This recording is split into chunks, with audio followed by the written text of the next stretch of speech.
Right, ready to go? Yeah. Cool. Trying to think how we usually start. Hi guys.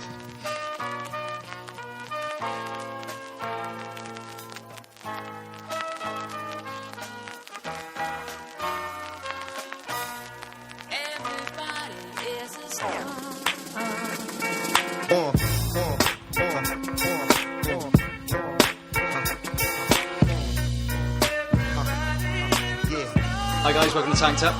We're a craft beer drinking video game playing podcast. It's episode 10.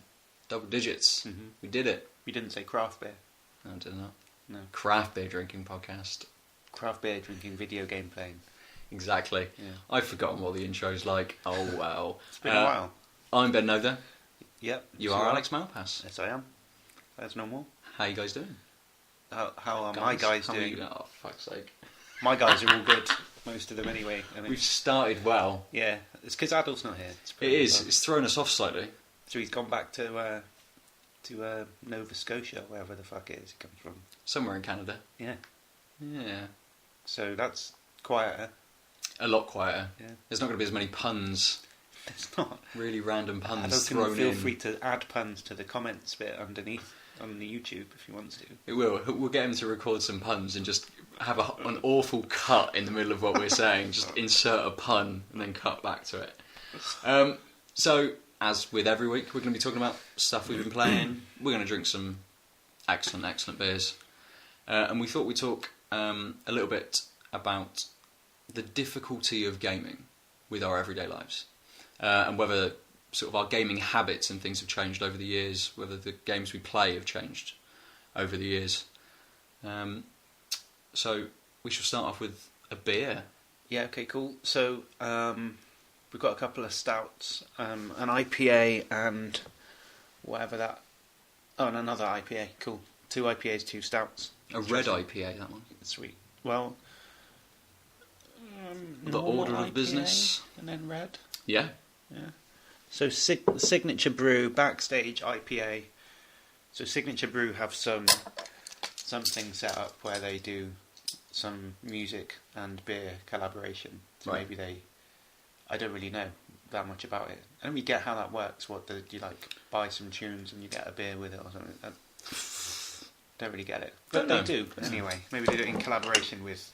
If you're interested in music and beer together, then have a look. And if you like listening to podcasts where we don't even do basic research before we start recording, keep listening. Podcasts where we just want to drink beer, basically. Yeah. Nice. So anyway, the bottle looks a bit like someone's just written it in pen. It does. It's almost like a festival lanyard. Yeah, that's right. A backstage pass. Yeah, exactly. Yeah, which I quite like. It's quite cool. Ooh. And it's a very amber coloured for an IPA. It's quite dark looking. Yeah. Crystal clear, of course, but... What are your impressions? What's the nose? There's not much to it. It's not... It doesn't hit you, does it? It's kind of quite sweet. delicate. Yeah. Yeah, a little bit sweet. Ooh. Different. Not quite what not quite what the nose gave you. It's not as sweet as you would sort of think it would be. No, it's not sweet at all. It's coppery. Yeah. Metallic. Yeah, very metallic. Too metallic, really. Yeah, surely that's not supposed to be that metallic. I don't know. Talking about music, maybe they're channeling some metal bands as they brew away. I quite like it though. I quite like a quite coppery sort of taste to it. It's got a bit of a lingering aftertaste as well.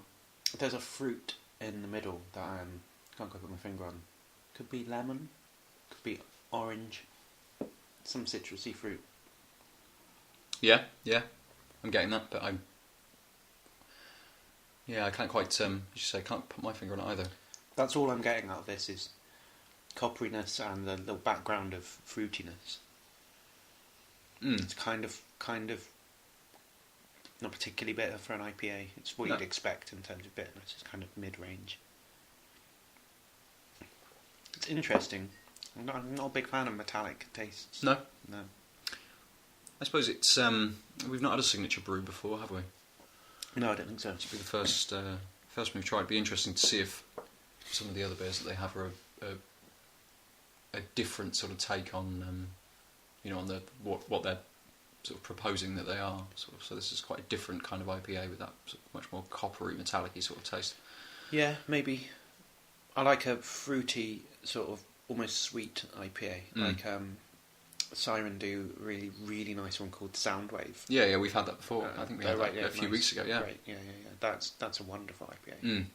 So it's one of my sort of benchmark things I'm thinking when I'm. So I think that's a really good way of tasting beer is to like have an idea of what your version of the standard is when you come to drink another one. Yeah. So like for an IPA, I've got in the back of my mind something like that, like Siren, Soundwave, or New Bristol, Supernatural, or almost anything by Wiper and True. Yeah. Maybe the Triptych, number 9, or whatever. But I've got them in my mind as kind of geography that I can use to locate other beers on, so I can see whether it measures up or something. So I think that's... Otherwise, you just go in and you're like, well, I don't know, it tastes like this. I don't know whether that's good or not. You have to have some idea of what it's supposed to taste definitely. like to see whether it's good. Yeah. I don't think it's quite as... Sort of the Siren, the Soundwave was very stand out when we had it a few weeks ago. Definitely. You didn't think it was. Yeah, definitely. And this is a very different taste to that. It's as we say, it's a lot more coppery than that was. That was. Yeah, that wasn't coppery at all. No. So what have you been playing? Well, as with the previous week, I started a big game, which I'm probably going to talk about next week because I've only played about an hour of it. But I started playing The Witcher 3, right, which I've been looking forward to for months and months and months. And it's what I wanted from the game so far. But as I say, I'm only very briefly into it. I've only sort of gone through the intro and the few sort of tutorial parts of it. Not that you really need much of a tutorial sort of for a game. It's a third-person action game set in the sort of 13th century Eastern European fantasy world. Okay, that's quite specific. Yeah, well, it's was it like Romania or something? It's made by a Polish developer, okay. CD Projekt Red. I've never been to Poland, so I don't know whether it looks like Poland. It's very foresty. Yeah, it's quite flat foresty at the moment. It's not very sparse because it's a sort of a medieval setting. So I've only come across one town which is maybe sort of 10 or 12 buildings in size, and then there's lots of little buildings and things around the outside, a few windmills, a couple of other smaller settlements which have got maybe 3 or 4 sort of houses in. But it's high fantasy. There's lots of ghouls and wraiths and things to kill. Nice. So yeah, I mean it's sort of almost what it's set out to be, I suppose. What you sort of get from the trailer is what you sort of know what you're going to get from the game when you get into it so far. Quite like that Lord of the Rings game that you were playing a lot of recently. Shadows of Mordor. Yeah. It's very similar in. Sounds like third person. It's a third person action game. It's sort of very much so. I mean, so far with something like Shadow of Mordor, Shadow of Mordor seemed quite a linear sort of game in terms of where you go and what you do, and there were small side quests and things, but it was all much of the same. Very much kill some orcs. I've not encountered any orcs in The Witcher 3 yet, so it's different in that regard. Open world kind of. Yeah, it's open world. So far, I've been given a quest to try and find a previous companion of the character, someone that he's been with in the previous games. And all I've got to go on is a letter which says to meet in this town. So you turn up in a village, and I have to ask around the village for her and see if anyone's seen her. That then opens up a few other sort of side missions where I can go off and so one of them was someone's daughter had gone near a well and been attacked by a monster. So then I had to go to the well to see what was going on, and I had to go around the buildings around the well because you get there and you can't discern instantly what the cause is or what is actually going on. So you have to do a bit of investigation work.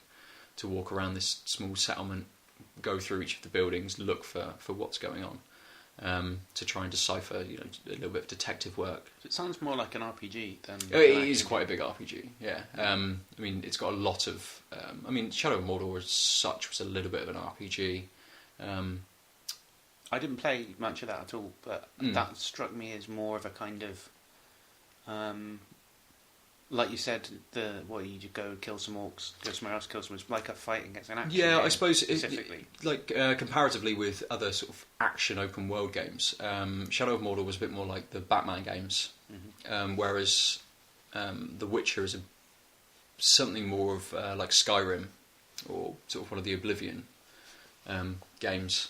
So it has a bit more sort of character depth. Yeah, it's a lot more populated with NPCs and other interactable characters, rather than it being just a sparse world full of things to kill. There are lots of things to kill, and it is very sparse.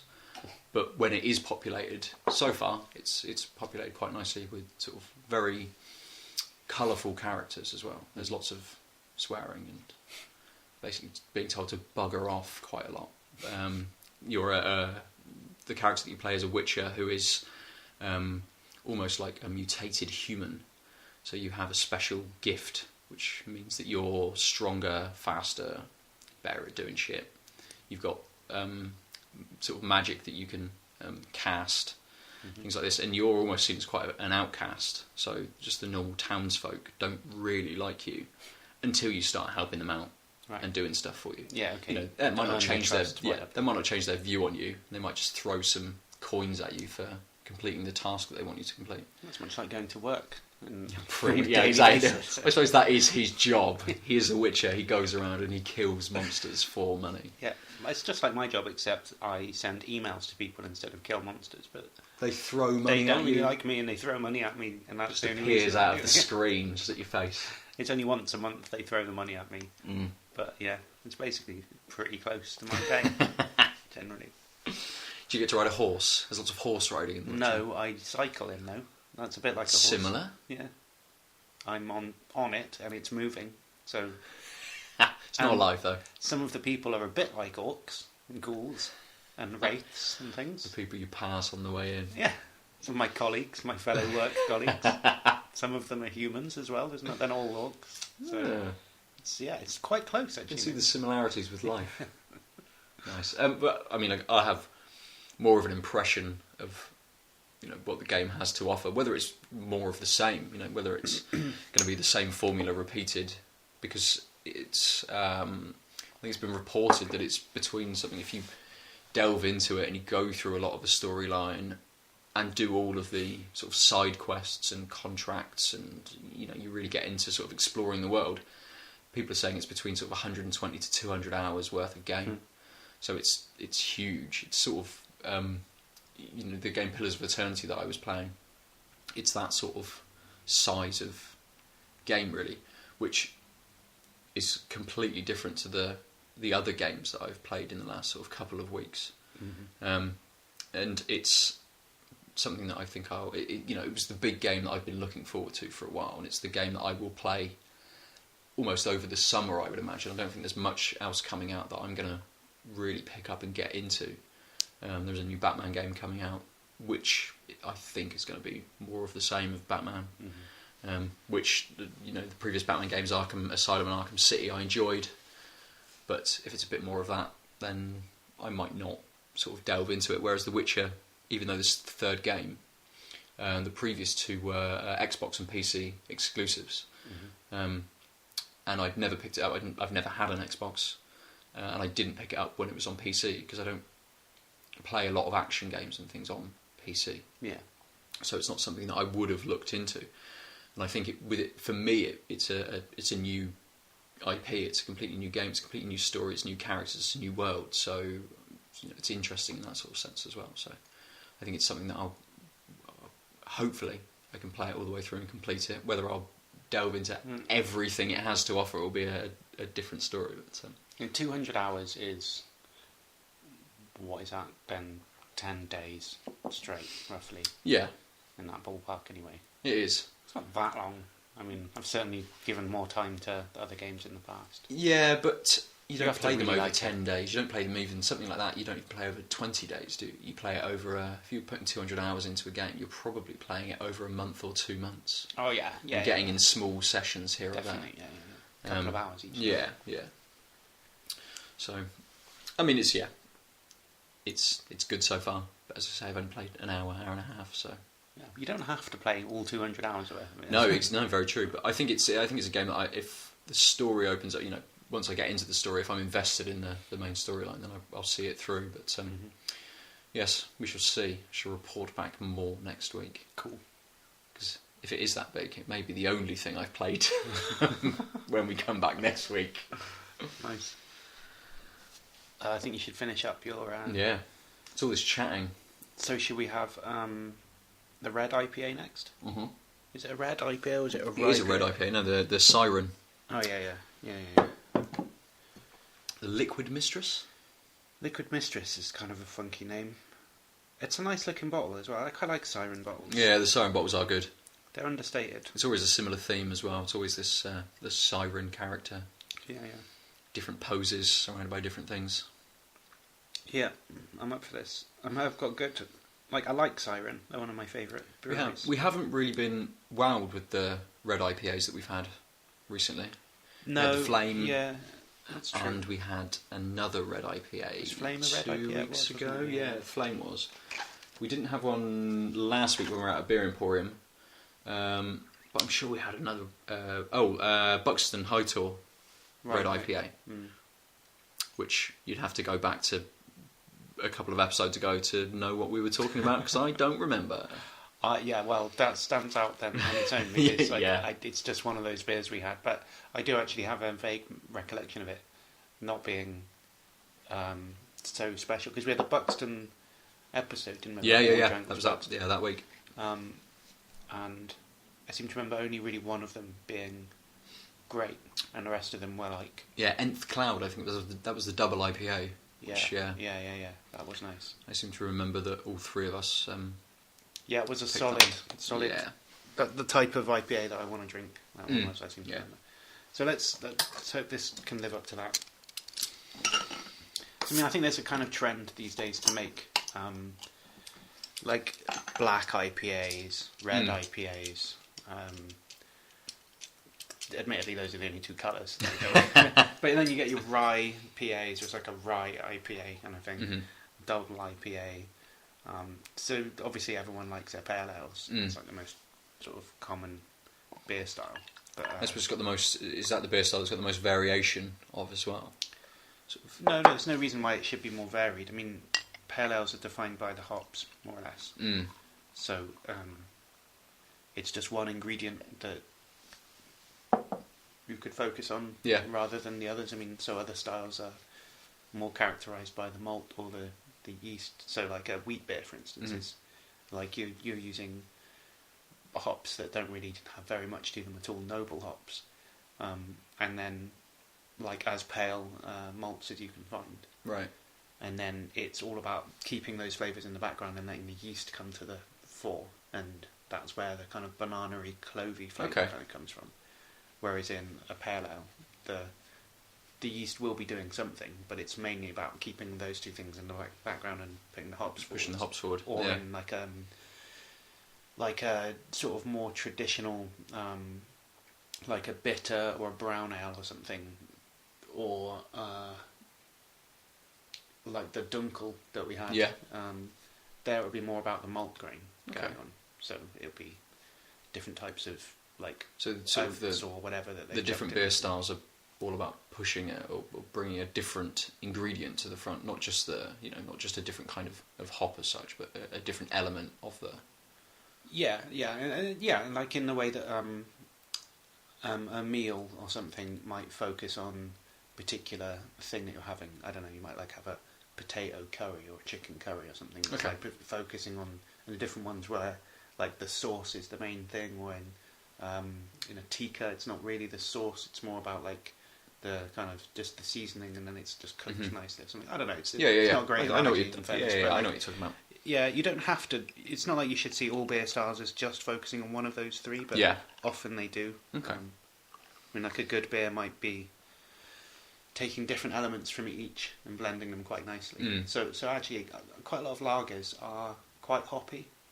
So then in a lager, there's nothing going on in the grain bill. It's like lager malt, really really pale. Doesn't really taste of anything very much. And then lager yeast, obviously, that's what makes it different from ale. It's the yeast. But then often there's a big yeast profile going on. But then often with a good lager, there'll be quite a lot of hops in there as well, especially in the nose. So that's an example of a beer style where both of those two things are quite prominent. So it's not like they only have one. You can quite easily have them in conjunction. So anyway, it's very dark. Dark as a motherfucker, isn't it? I know it says it's a red IPA, but it's almost a brown, isn't it? Yeah, it's opaque completely. Yeah. It's got a good nose. Oh yeah, that smells great. Like sweet and fruity. Very fruity. Really fruity.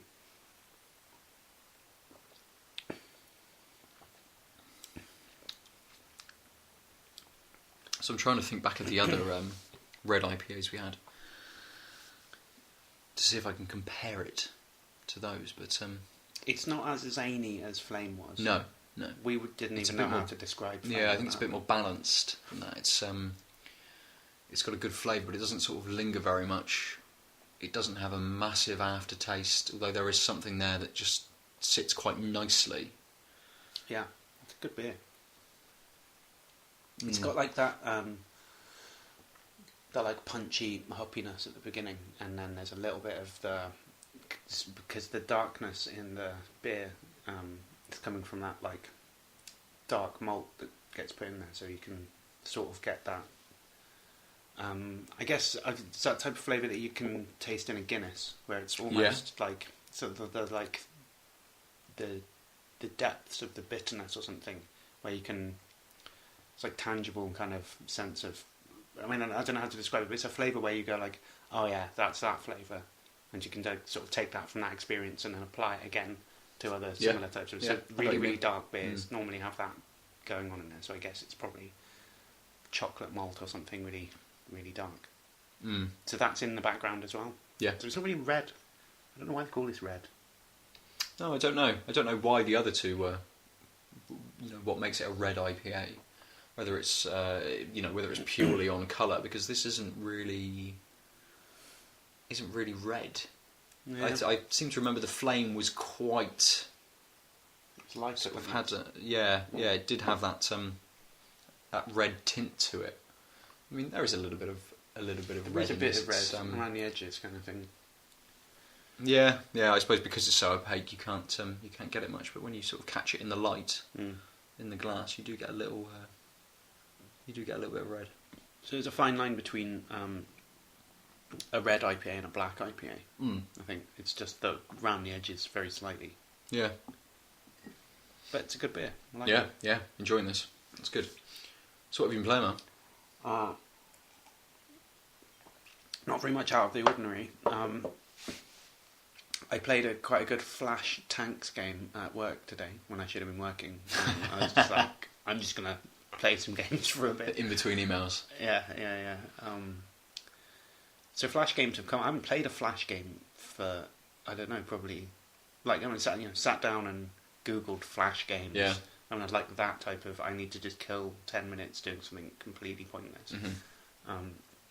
They've come on a long way. Have they? Yeah. I've not played a Flash game for a while. In this game, for a Flash game. I didn't have to load anything, or there was so I didn't have to install anything. There was no load screen, and it was like a decent graphics kind of game. It wasn't a great game, but I didn't have to do anything to start playing it, so that was quite fun.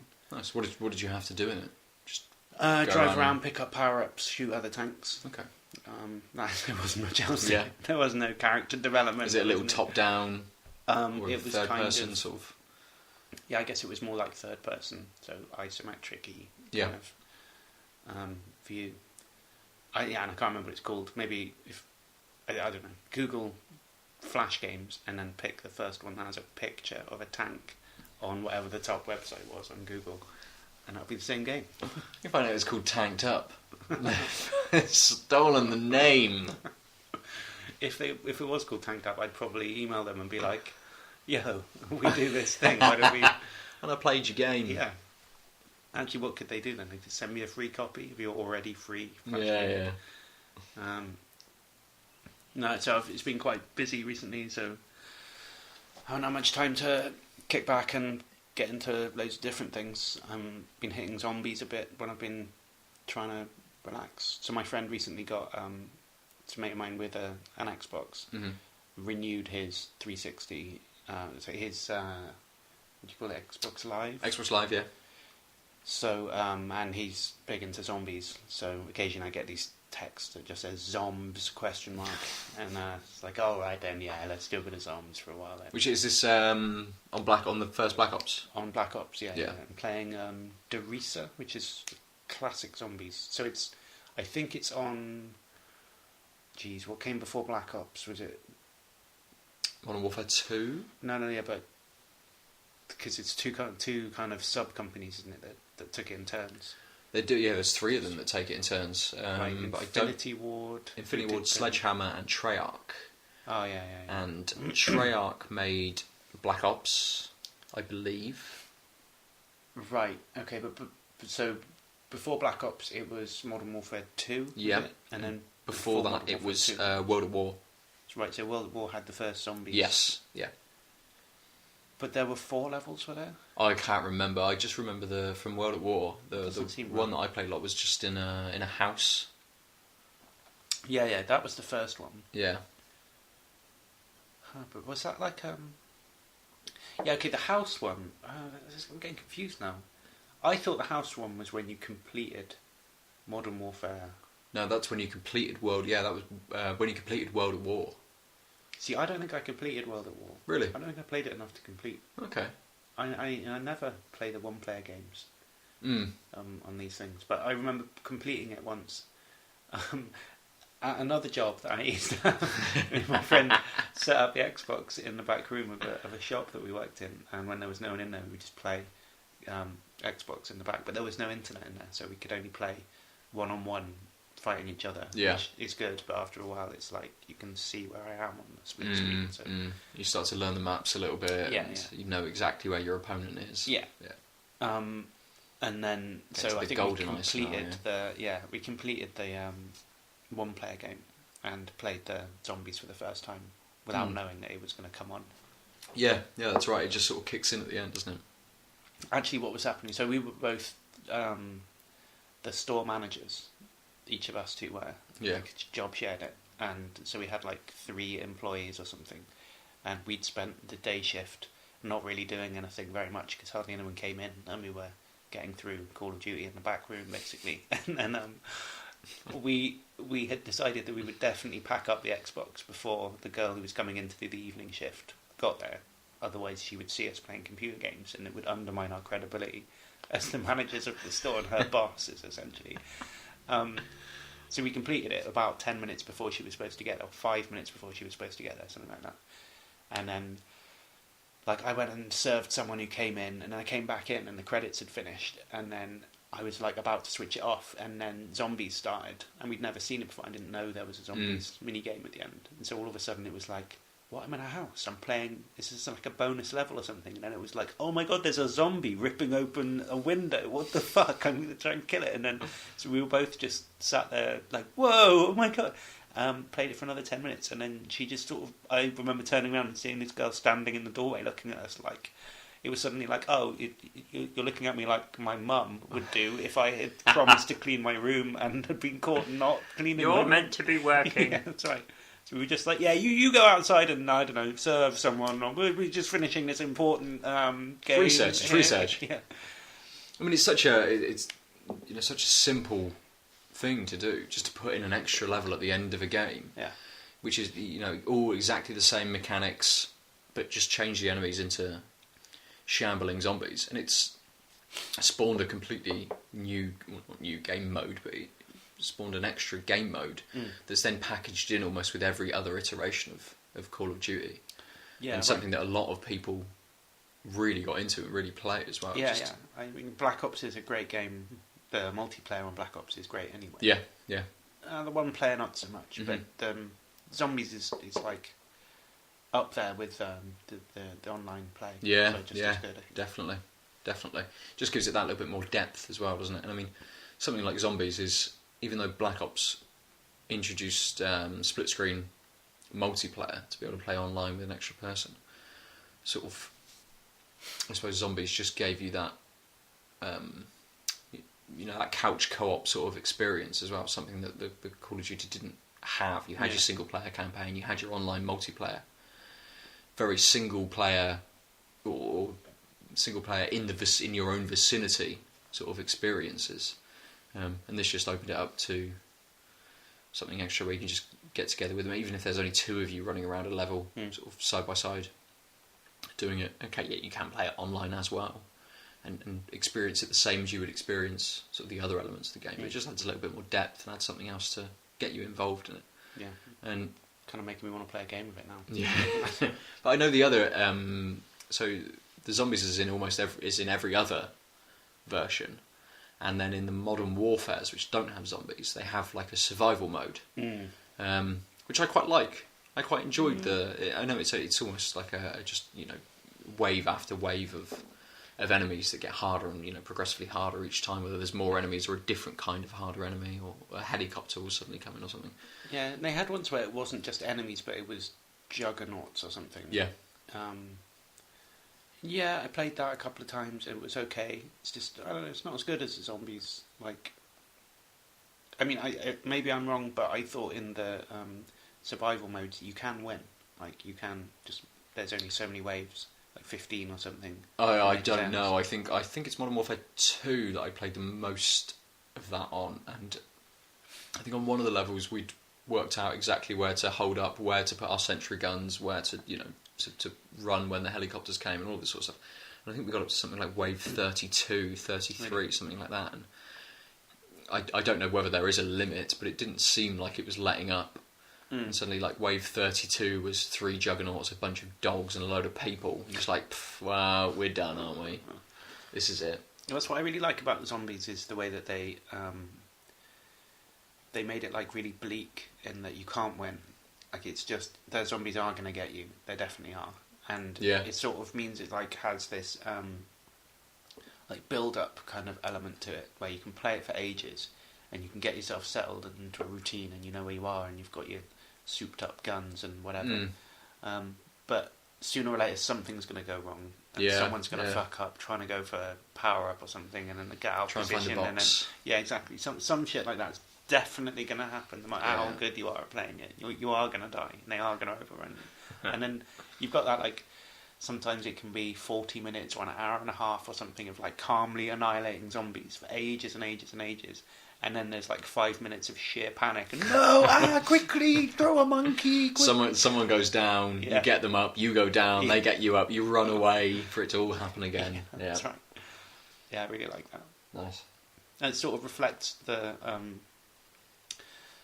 idiom of zombies in general, like it's sort of desperation, like everyone's dead, you don't really stand any kind of actual chance. It gives you that feeling of hopelessness or something that you would have in a zombie apocalypse scenario. I suppose the only way you would ever finish is if it had some kind of population counter and said there are 6 billion people in the world, so you have to kill 6 billion zombies. Yeah, I thought about that actually. Maybe they could work out how many people there were in the German army or something in World War II. Yeah. And I mean, that's got to be hundreds of thousands, sure. It's millions, definitely. I mean, I think it was 3 million that invaded Russia. Shit. So, and that was probably most of them or whatever. But like, that's it wasn't all of them. No. Had all these other Western Europe stuff going on. So just say 5 million. I mean, it would take you a long time to kill 5 million. Especially when the first wave is 10. Yeah. Even on the difficult waves, they're still... I mean, they're not 100, I think. No, man. No, definitely not. I mean, do they even get up to something like 50? I don't know. I never thought about that. No. They just get harder and faster. And they take more bullets and Yeah. They shamble a bit quicker. So I wanted to be the guy who got paid to record the audio noises for the zombies. You know, just like... You've done it. You've got the job. Yeah, I'd be good at that.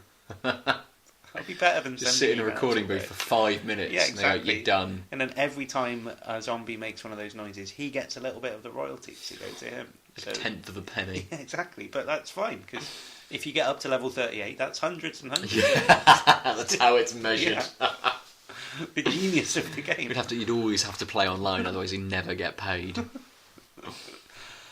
Right, come on then, let's have another beer. So let's have one of these. So we've had our IPA part of the session. So we've got two excellent breweries, Wild Beer and Beavertown. Both stouts. Both stouts, yeah. What do you want? So You've been thinking about these stouts for ages. I've been thinking about stouts for ages. That's why I'm giving I it to do you. enjoy a good stout. So we've got Millionaire, That's the Wild which is Beer. caramel, chocolate and milk stout. I suppose reminiscent of a Millionaire shortcake or something like Yeah, that. that's right. And then Beavertown, Holy Cowbell India Stout, Cool. which I don't know what that is. Well, I'm imagining India stout, it means it's going to be hoppy. Okay. Hoppy stout. I imagine, I don't know, never had it before, Mm. but I'm assuming it's a blend of India IPA kind of thing and a stout. Let's feel like we're in the money. Let's hit the Millionaire. Okay. Right, If that is how it makes us feel. Hopefully that's how it makes us feel. We shall see. I think we've had a few wild beers. Yeah. On here, and they've always been very good. Trying to think of one of the sort of first few episodes. We had one, which name was it? Fresh, Wild Beer Fresh, maybe. Had a green stag's head on the front, which I think was an IPA. Yeah. Ooh. Wild Beer have made one of the best IPAs I've had. Trying to think what it was called now. Maybe it was called Madness. Okay, that's a good dark beer. But yeah, I had that beer in Small Bar in Bristol, and yeah, it was just like, well, I don't know, it was like one of those evenings where I was having a session with some people drinking lots of different types of beer, and then it was just like, yeah, I'm not having anything other than this now. This is Really? just like the best beer I've had for weeks, and there's no point trying randomly picking other beers. Nice. This just dominates everything else I've had. Quality. So, I think it was called Madness IPA by Wild Beer anyway. It was great. It was wonderful. Is that something that they produce constantly? I don't know, actually. I'm not sure. I haven't had it again. I haven't seen it on tap. Because with a lot of craft beers, you go out and you find one and you really enjoy it, Yeah. and find out that it's only a small batch and that they only make it at That's certain true. times of the year, and that you can't get it for the next 9 months. Or you get it anyway, again, and it's not the same. Yeah. So I mean, I've seen a lot of people complaining that Punk IPA has changed recently. And, Okay. some people claiming that over a certain batch date that it's different. I mean, that might be true, but Brewdog are big enough now that it shouldn't be the case. But with a lot of really small craft breweries, it just is going to be the case anyway, one way or the other. Yeah. They're not going to be, like, if you want reproducibility, go and drink Guinness, go and drink Foster's or whatever. But if you want, like, that's kind of the joys, the paradoxical thing about craft beer is that, like, the variability is the brilliance of it and the frustration of it at the same time. Like, it's great that there's so many different things out there, but it's really annoying that you're never really going to have the same beer twice if you're getting it from a proper tiny brewery. Anyway. Yeah, I suppose so much when you're making in small batches can vary. Yeah. To change just even the tiniest taste variation, it will make it different, won't it? So, Yeah, just the temperature being different, or the humidity on that day. It's the weather outside or whatever. On the so a lot of breweries will have like the traditional method of having the fermenters is having them open. So you really should keep oxygen out of your beer when the yeast is active, because it will completely change the way that the yeast works and change the flavours and everything. So ordinarily, like if you're home brewing, standard like tips for home brewing when you're starting off is to like don't keep checking the beer, especially if the fermenter's bubbling. don't open it up at all. You don't want air going in there. You need to keep it as like air free as possible. You should oxygenate the wort before you put it in, but that's once it's fermenting, don't open it up, leave it. However, the traditional way of having like a small brewery will have open fermenters, and the way it works is that the foam that it naturally generates on the top acts as a barrier. So yeah, you can have it that even small bits of crap or whatever from the air or like a fly or something might land, but the foam on fermenting beer is so thick that it won't get down inside fly. it. Sounds lush, doesn't it? But like that's anyway. So sidetrack. What's the beer like? It's good. Yeah, I really like this. Getting a lot of caramel. Ooh. Oh yeah. It's very sweet. Wow. That's really sweet. That's a really... Yeah. This is very nice. It is making me feel like a millionaire. Like I'm bathing in money. It's so sweet. That's like the sweetest beer I've ever had. It's not at all what you think of as a stout. No, there's really no bitterness whatsoever. No, not at all. That's weird. It'd be interesting to see what the Beavertown India Stout is like in comparison. Yeah. I don't think I've had a stout like that before. No, I've definitely not.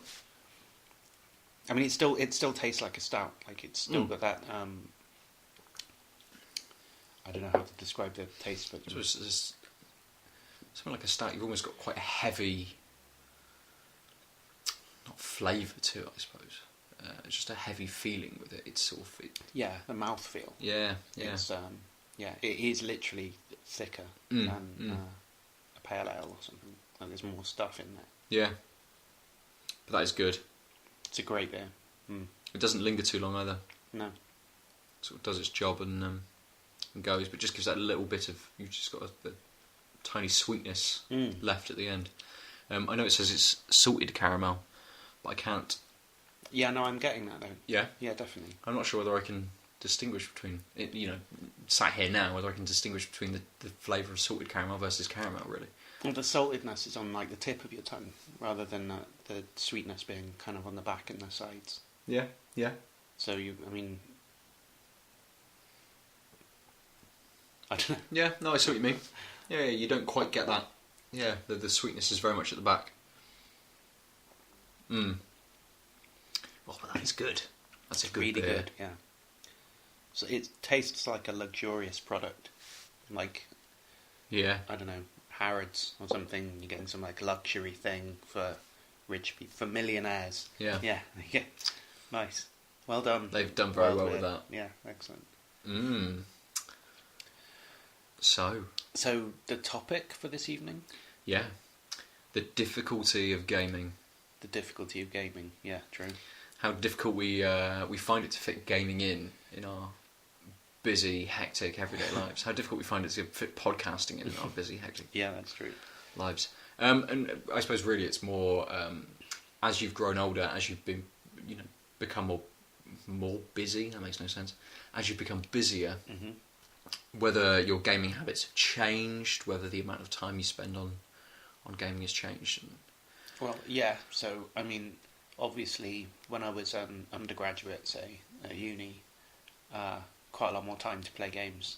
So I was able to just destroy Alien vs Predator, say, for ages, or I don't know, Pro Evo or Halo or something. The sort of things I used to play a lot of. Yeah. And you could just kick back with mates when you live in a house with other 21-year-olds, all just bumming around all the time.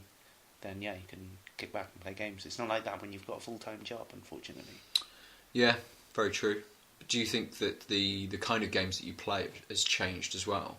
Do you become as invested in sort of games? Did you, back when you were 21, did you play a lot of single-player, sort of story-driven games, or have you always sort of played more of FIFAs and Call of Duties? And... Yeah, I don't think the types of games that I played has changed. I think that the way that I fit it in around my life has changed. Yeah. But I was never really like story-driven kind of RPGs or whatever. Never really my thing. I guess that's okay. I do like strategy games. That's true. Yeah.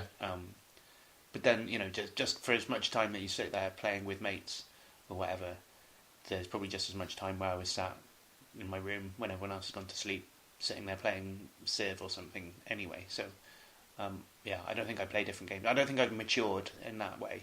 Like, I guess I'm more discriminating, like I am with beer. I can tell the difference between things or whatever, but like I still like pale ales more than like... Yeah. For instance, stouts. I feel bad saying that, but dissing stouts when we're drinking a really fucking nice stout. But and generally speaking, I'm not like a big stout fan. Yeah. So yeah, I don't know. What do you think? Same for you? I'm not like I don't think. I suppose my gaming habits a little bit have changed, just in terms of how much I can spend time on them. Obviously having a full-time job and wanting to spend time with my girlfriend doing other things than gaming. As you said, when you're a student and you're hanging around with your mates and gaming is maybe one of your main hobbies, you spend a lot of time being able to do that. Yeah. But I then think you get a girlfriend. You can't do all those fun things that you want to do. You have to do all these other rubbish. God damn it! I used to play a lot of MMOs when I was before I was at university. When I was at university. But there's no way I'd be able to fit in an MMO now, especially something like World of Warcraft, and be in a large raiding guild and have time to spend 4 hours of an evening just crawling through one of these dungeons, doing something as part of a team. There's no way that I could fit that in now. And I suppose it's something that, we're at a stage in our life where children haven't turned up yet. So it's horrifying to think how much gaming I'm going to get in when small people have turned up. Yeah, but then you'll play games with them, presumably. I would imagine so. You're going to be playing, your gaming habits will definitely change there, I imagine, because you'll be playing very different games with them than sort of you're playing, there's no way that I would play The Witcher or something like that, or Pillars of Eternity. Games like this are not going to be played with children. Or PT. Or PT. There's no way. Even as a fully grown adult, to be fair, it's terrifying. I don't know whether a 3-year-old would be able to grasp the concept of what's going on, or whether they would just run through, something appears in front of them, and they just go, "Oh yeah, all right, whatever." Yeah, I don't know. They don't understand the concept of death. Scary. And, I watched The Omen when I was about 7, and it terrified me. I'm sure that at the time I didn't know that much about like the Catholic faith and what the fuck an actual possession was supposed to be or anything, but it still terrified me. Never heard the name Damien before. I watched that at my uncle and auntie's house in Bradford when I had gone out with my parents and all the adults had gone out for dinner, and I watched it with my cousin who's about 10 years older than me, but she fell asleep on the sofa very soon after the film started, and I'm not sure she knew what the film was, and I sat there and watched the whole thing, and there was a big storm and it was like thunder and lightning and stuff outside. I was terrified that evening. It was horrible. Really, and like watching it back as well, it's not even a good... it's quite good, but it's not really scary. The bit where the guy gets his head cut off by the plate glass. Do you remember that bit? Yeah. The effects on that are just awful. I was going to say, you look back at it now and it's... but it's something like PT. When the three of us played that, several weeks ago, I was then in the house by myself all evening because Kim was off for the weekend. And you guys had gone, and I think we jumped into some GTA, which lightened the mood slightly afterwards. But suddenly, we'd come over here to play GTA rather than playing it at my place, which is where we played PT with all of the lights off. Suddenly, you walk back into your house, and you're like, okay, it's not an L-shaped corridor, this house, but okay, yeah, that did dissipate very quickly. As soon as you turn the light on, it's like, oh, it's a game. Oh yeah. As soon as Perry turns up asking for some food. It's like, hey, I'm here. Stop thinking about all these other things. Pay attention to me. Perry is Ben's cat, in case anyone's wondering. I think he appeared at some point, didn't he? Meowed. Did he? No, on one episode occasionally. But I suppose something like PT is quite a nice game to play now. It's something that you can jump into for a couple of hours and have a very short experience with. And once you've had that experience, you don't necessarily tend to go back to it, and it's something that you do when you've got a couple of hours to be able to play. And I suppose gaming now for me comes in short bursts. Yeah, that's true. Don't tend to have like big sessions anymore, and I only get to play a game for sort of a couple of hours. And it's a couple of hours a short session. Well, it is in regards to how I used to play games. Yeah, I suppose it's well. Even this evening, I played 10 minutes of The Witcher, and all I did really was just roam around the countryside on my horse, discovering locations and things like that. But there was then other stuff to go and do. In real life, I had to switch the game off for. And I sort of tend to be getting my gaming in sort of much more shorter bursts. So something like, say, The Witcher allows you almost to do that. There's a lot of breaks you can stop. You can pick the story up as and when you need to. Whereas a game like Pillars of Eternity wanted you to, okay, you can just pause the game, save it, come out of it, but that sort of almost wanted more of your time. It wanted you to stay within the game. It wanted you to go through the whole dungeon as such and do everything within it, to then come out, have that whole experience, and then come out to be able to go off and do something else, which sometimes, if you're going about it very cautiously and very strategically through one of these dungeons, it's going to take you a little while to be able to actually move through the different levels within it and do what you need to do. So you want a larger gaming session to be able to do that. And can you not pause your progress? You can pause it, you can then save it and go off as long as you're not in combat, but it just takes you out of that experience. The Witcher has a nice thing, whereas when you reload your game, as soon as you go back into it, it gives you a quick 10-second animated recap of where you are within the story. Like last week on The Witcher. Yeah, almost. Yeah. Because I've not progressed in the story, I've seen the same, intro cutscene can you skip 5 times. Can you skip it? I don't know. It is 5 seconds. I don't know whether the game is loading when it plays for you to be able to skip it. I've not tried to skip it. So that's one thing that bugs me about games when you're forced to watch things over and over again. That you can't be bothered to. So I kind of feel like all loading screens should give you some little mini game to play. Like, for instance, on FIFA, when it's loading, you get just a one-on-one with you and the goalie. Then you can shoot or whatever. We've got that awful crossing. Okay, on the 2-player, that's true. Yeah. There's the skill games, but for say GTA, when it loads, it takes ages to load GTA on my Xbox as well. But it's those random pictures or whatever. I've seen them 100 times, each one 100 times. It's dull now. I should just have the ability to play, even if it's Pong or something. It's taking no memory. Give me something to do in that time. Yeah, I think it's. You were talking about Flash games. I instantly thought of when Google Chrome can't load a page, and you get the little dinosaur. If you press it up, the little dinosaur jumps, and it will automatically start running. Okay. And then you just have to jump over obstacles, so it gives you something to do. Nice.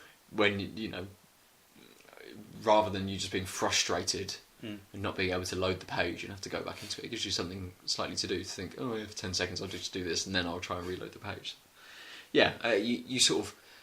Your gaming time is precious, and you want to almost be using all of it. Yeah, as well. Yeah. I kind of feel like these days. Well, I don't know. I was going to say these days you shouldn't have loading screens, but I guess the processing's gone up, but then so's the complexity of the games, so it's kind of kept pace with itself, and still got loading screens. But yeah, you should have as minimal loading screen as possible, and where possible, there should be something for you to do or look at that's not just the same thing. It's like if you phone up a utility company or something, you have to sit and listen to the hold music, and it's just the same song over and over again. It's like, get a couple of songs, get a playlist, get Spotify, whatever. I don't know. They're always the most frustrating songs possible as well. Just Hold the Line by Fleetwood Mac constantly. Just oh god. Or I really appreciate it if I'm on hold to someone and it says, if you don't want to listen to the whole music, press star or something. Then we just have silence. And some people prefer silence. True. I prefer silence, especially unless it's. Ideally, in a perfect world, it would be, here's a list of 10 songs or 100 songs. Which one do you want to pick? And you can just In a perfect world, they just instantly pick the phone up. Yes, that's basically like, in a perfect world, there wouldn't be any utilities companies until everything would be free. I'd just get free energy, free water, whatever. Never have to listen to whole music again. Yeah. What's the same as lift music? Just impending doom is coming. Shall we crack open the Beavertown? Yeah, definitely. So this is the only one in a can for this week. Beavertown Holy Cowbell India Stout. There's a good picture of a cow's skull. Yeah. We were talking about skulls with the, was it the Weird Beard Brewing? They had a lot of skulls on their bottles. Is that right? Yeah, I think so. I seem to remember. I may be wrong, who knows. So this is as dark as you'd expect a stout to be.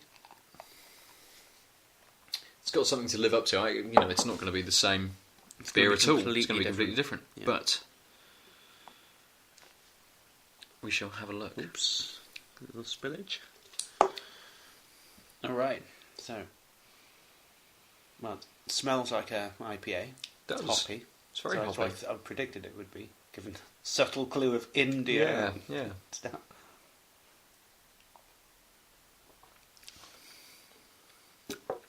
It's a black IPA. Yeah. With a sort of stouty aftertaste. It's got a bit more of a traditional stouty taste, doesn't it? Yeah, that's true. Yeah. It feels like it's going to be a black IPA for the first 2 or 3 seconds, and then it's like, oh yeah, then a bit stouty.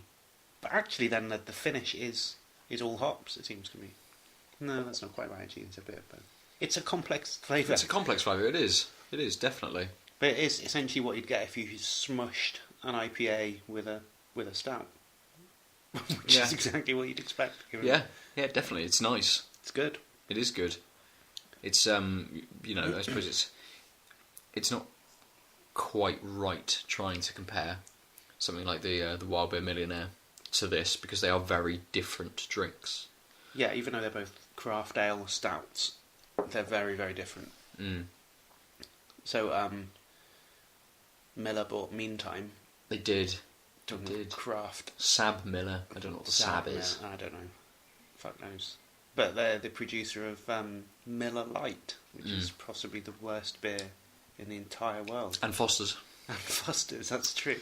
Yeah. Also Peroni, which isn't that bad. It's not too bad. Yeah, okay. It's definitely the best choice you've got normally in a standard. Yeah, okay, so in bar. A standard bar, what would you be going for? But was it Peroni? I don't know. If you went to the pub and they didn't have any excellent craft beers on, yeah, we're talking and really their selection of ales were, let's just your say standard right. English. There's some room Green temperature King IPA, horrible, disgusting, horrible shit.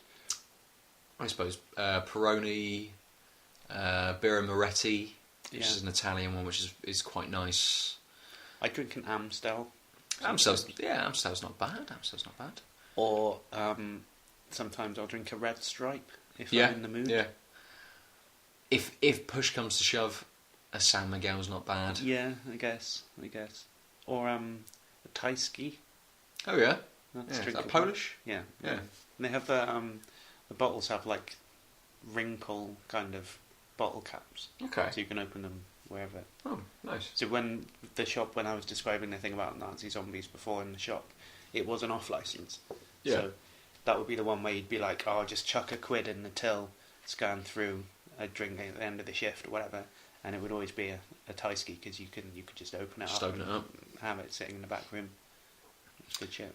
Nice. Doesn't really taste it much, but so anyway, don't really do that very much really these days. Going in and thinking, oh, which one of these shitty beers am I going to drink? No, not at all. Don't really go.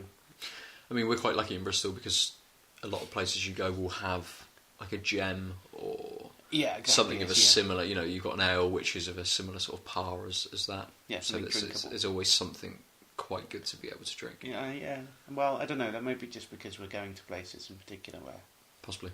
So where we live, there's quite a lot of pubs around here. Yeah. But apart from say the Weatherspoons, there's nowhere that has anything good. Like you have to walk for 10 minutes to go to the pub. Yeah, to true, jam it. very true. And if we went to the portcullis, they don't do jam. They don't do Brewdog or anything. They don't.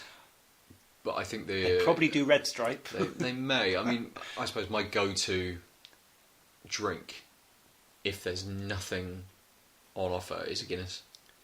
Yeah, I guess. Yeah, you can't go wrong with a Guinness. Yeah. It's not a great drink, though. I mean, it's overrated. Everyone goes on about St. Patrick's Day. Oh, great, St. Patrick's Day, you get to have Guinness. It's like, yeah, I can have Guinness any day of the week. It's true. I can have Guinness every day of the week if I wanted. And, so there's this great day where I don't care. So what? I think the drinking of Guinness on St. Patrick's Day is a very overblown, yeah. non-Irish thing. Yeah, exactly. It's like Valentine's Day. Someone just made it up one day. It's just, I don't know. Today we're going to give cards with hearts on. Oh yeah, really? Okay. So yeah, we pulled away from the original statement massively. Obviously, Miller buying Meantime is bad. Well, we've never had a Meantime Brewery beer on the podcast, have we? And no. I've never had a Meantime Brewery. They're a London brewery. I don't think they're very big, but they do. They have like all of their drinks, like London Porter, London Pale Ale, London IPA. I think there's I was reading an article, and is it Yakahama or something like that? I think they do Yakahama IPA, something similar. Roughly around there, but I don't think they're massive. I think they've got maybe 5 or 6. I could be completely wrong, but I think they've got 5 or 6 sort of main drinks that they do. They're not massive, but they're. They're a craft brewery. Obviously, they're not big. I think they have 2 pubs. They have, I don't know. They're like as big as you'd expect to find for a craft brewery. Yeah. I mean, they're bigger than Wiper and True, for instance. But meantime, do they nationally distribute? Yeah, definitely, yeah. But now they're going to be internationally distributing. Yeah, obviously. So they'll be looking at like Europe, possibly North America, I guess, as well. So it's not a bad thing in the sense that like. Miller would be foolish to say, come in and change the recipes too much, or like insist on something. Presumably, the same guys are going to be running it. It's just going to be like the shareholders will be different from. And it would be on a larger scale. And I'll have more money. So when we were talking earlier about, keeping the flavour the same between batches, do you think that that's advantageous to a craft brewer to be able to keep your recipe and your taste the same with every batch? There does come a point where, I was possibly exaggerating it slightly, but like the really small ones will have, they'll be the ones where you'll get higher experimentation and higher variability between batches. So they'll be like chucking in, twice as much coriander seeds the next time you brew because it wasn't quite right or whatever. Yeah. Keep changing up like that. But then also suffer from the problem that like they can't quite remember how they got it to taste so good the last time. Something that's quite a small brewery, like quite new. Once you're getting anywhere near, say, Beavertown or Wild Beer or someone like this, then Siren, they're all craft breweries, but these guys are like Premier League craft breweries. Yeah. So they're all going to be. There will be variation between the batches, but there won't be very much. These guys know what they're doing. Brewdog, really, there's no excuse for them not to have basically perfect reproducibility for their beers. They should have. They'll have laboratory analysis for their batches and stuff. So, and these guys will pay for laboratories to analyse their stuff to make sure that it's roughly the same as it should be. I mean, I have this kind of romantic idea of the really small craft brewery where it's like one guy or 2 guys and they're just hand making the beer each time. It's quite varied and I don't know. Meantime, they'll benefit from access to the resources that Miller will be able to give them. So they'll be able to increase their sales. They'll be able to increase the if they need it, lab analysis or whatever additional like funding to make their equipment better, all those things. What are Miller getting out of it?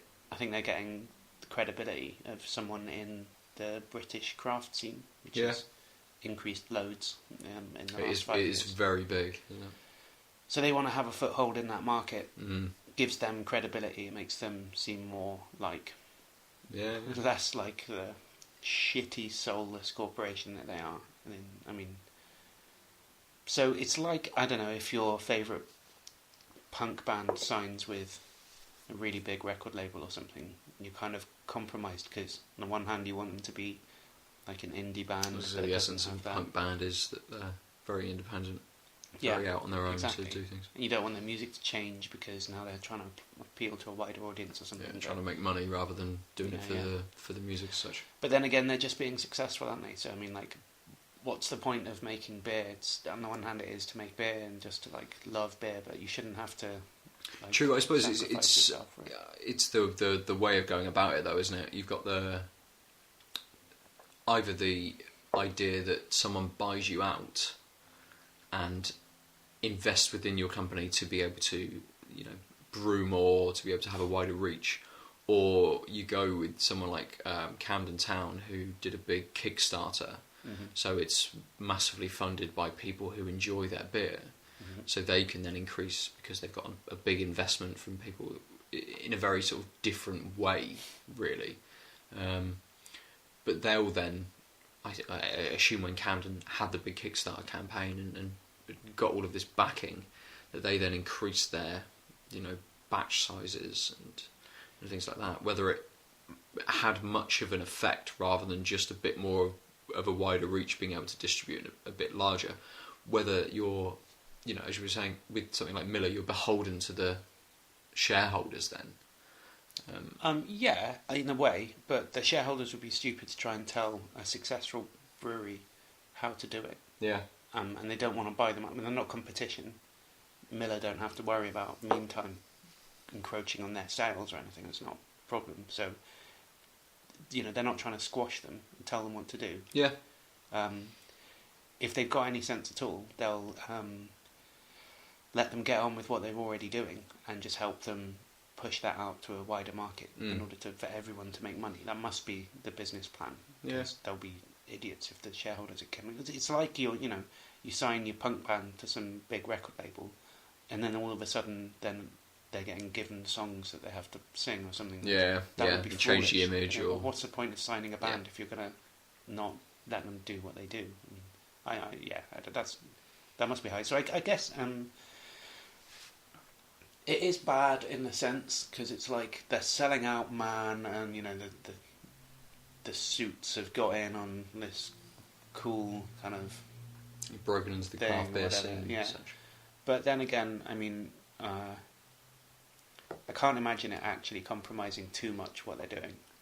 Like, I don't see how anyone benefits in that way. Yeah. So presumably it's not actually going to really make that much of a difference. Maybe next week we'll go out and try and pick up a bottle of something from Meantime. Yeah, because it's it's going to be batches at the moment, which I would assume, if this is something it is something that happened last week, something very recent, that there's not going to be much change in the beers that are currently they're on sale at the moment from them being an independent brewery previously, and then try and revisit it maybe in a little while once we've sort of it's a good idea.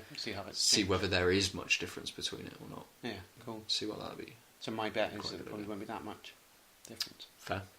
Anyway, so just to finish up, to consumer, maybe it's not that much of a big deal. And actually, if you don't live in London, it's probably quite difficult getting hold of a Meantime beer anyway. So if you live in Scotland, all that happens is Miller will probably get Meantime into the supermarket near you. Yeah. So actually, it's probably good news if you don't live in London. Nice. Cool. Well, we should do that, I think. Cool. So, what was your favourite beer? It's got to be the Millionaire. Yeah. It's got to be the Wild Beer Millionaire. It's just so good. Yeah, I can't argue with that. I did really like this. What's the Beavertown? The Beavertown. The Beavertown Holy was Cowbell. nice. Yeah. It's almost the stout flavour is so distinct that the two IPAs that we had the Siren Liquid Mistress Red IPA and the Signature Backstage IPA. Yeah, I didn't like that signature. Did you not? No. It was okay. Too metallic. Yeah, okay. Yeah, I can see where you're coming from. Sure. I think they were just overshadowed by both stouts. Yeah, I think that's probably true. Just because the stouts have got such a big flavour to them. Yeah, they were both very unusual stout flavours, and in fairness, the Millionaire probably takes it, but the Beavertown had you've got to give kudos to the way that they didn't over hop and didn't over stout. There was a nice combination of those two. Like they worked well together. Definitely. It didn't seem like, oh, this is just a really, really hoppy stout or something. It did a hop flavour, that was good, and then it sort of gave way naturally to the stoutiness. And neither were too heavy. Neither were too that's true. Sort of, I suppose, bogged down with that sort of stout label as such. They both had their own sort of take on it, which was nice. The Millionaire was the heavier of the two. Yeah, it was. But yeah. It was quite. I don't think I'd want to drink like 6 pints of it. I mean, we just shared a bottle, and that was like I could have definitely shared another one. But I think so. I think I could have probably had a couple of pints, and that would have been it. Yeah, I think if I'd had a pint, I would have been enough. But then, I'm not naturally a stout person, so I mean, the fact that I'm saying that I would want to have another drink of it that really indicates that it's quality. It's a very high quality stout. So, yeah. Good. It's up there. Must be my favourite stout, actually. Realistically. Ooh. Yeah, I'm trying to think of all of the stouts that I've drank. Who knows? But yeah, the Millionaire was really good. Like you said, the Beavertown was great as well. But I think the Millionaire was just so good that it just stood out on top. So I think that is the standout beer of this week. Yeah, the Wild Beer Millionaire. That's what Wild Beer are kind of known for, is making like experimental, like pushing boundaries of stuff. So they've done well there. And they're North Somerset. They are, so they're not that far away. And I think they were local-ish well. brewery. Oh, really? Mm-hmm. Okay, nice. So we should probably say, as we've completely forgotten, all of our beers come from Honest Brew. Oh yeah, it's true, like normal. Yeah. And you should go to them because they do good beers. Yeah. So we've been tanked up. We played some games. We drank some excellent beers. I'll definitely play a new game before next week. Woo! Something completely different? Yeah, not FIFA or Call of Duty. You get back to maybe you get a bit more time, as we've been discussing. Maybe you get a bit more time to be able to play something. Yes, no, I won't, but I will just try. You have no more time than you have in the last few weeks. But yeah, it's Bank Holiday Monday. That's very true. Anyway. Good, we've been tanked up. You can catch us on Twitter at tankedup_cast. I am at Nova_47. I'm not. You're not. Alex is not on tanked up. Adil and Alex is not on tanked up. Of course he's on tanked up. He is tanked up. But he's not on Twitter. No. Adil is on Twitter somewhere. You can get him. He might be back at some point. That's a so he is. He'll appear at some point when his time zones are better. Things like this. If you're listening, Adil, wake up, dude. Get out of bed. It's time to podcast. Yeah. Excellent. We shall catch you next week. All right. Bye. Laters.